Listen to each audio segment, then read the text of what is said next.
வணக்கம் நண்பர்களே. வந்தவாசியில் தாவேகா தலைவர் விஜய் விரட்டி அடிப்பு.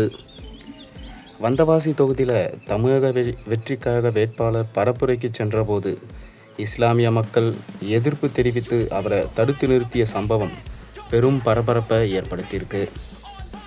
ஜனநாயகன் திரைப்படத்தில் இஸ்லாமியர்கள் தீவிரவாதிகளாக சித்தரிக்கப்பட்டிருப்பதாக கூறி தாவேகா வேட்பாளருக்கு மக்கள் எதிர்ப்பு தெரிவிச்சிருந்தாங்க. தமிழக வெற்றி கழகத்தின் மூலம் அரசியல் களத்திற்கு வந்திருக்கும் விஜய் ஏற்கனவே ஏகப்பட்ட பஞ்சாயத்தில் சிக்கியிருக்கார்.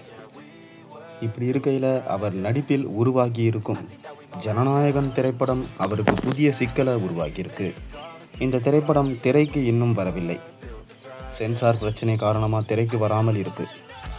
ஆனால் ஜனநாயகன் முழு திரைப்படமும் ஃப்ரீலான்சர் அசிஸ்டண்ட் விஷுவல் எடிட்டர் மூலமாக மொத்த படமும் லீக் செய்யப்பட்டது. திரைப்படம் லீக் ஆனதால் படக்குழுவினர் அதிர்ச்சி அடைந்தாங்க. இது ஒரு புறம் இருக்க, மறுபுறம் திரைப்படம் இஸ்லாமியர்களுக்கு எதிராக இருப்பதாகவும் இஸ்லாமியர்களை தவறாக சித்தரிப்பதாகவும் கடும் எதிர்ப்பு கிளப்பியிருந்தது.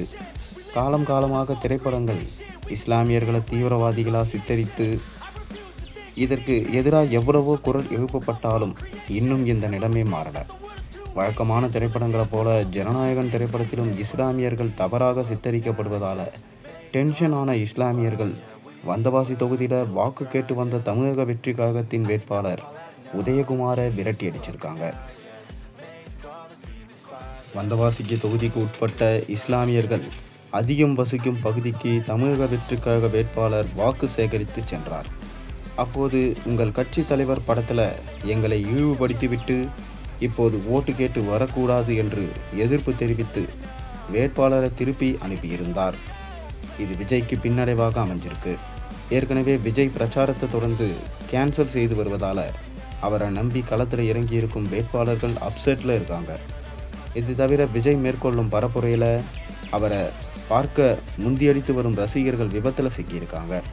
இதெல்லாம் விஜய் மீதான விமர்சனங்களை அதிகரிச்சிருக்கு. இப்படி இருக்கையில் அவர் கட்சி வேட்பாளர் ஒருவர் விரட்டி அடிக்கப்பட்டிருப்பது அரசியல் களத்தில் ரொம்பவே சலசலப்பை ஏற்படுத்தியிருக்கு. தொடர்ந்து விஜயை மக்கள் புறக்கணிக்கிறார்களா?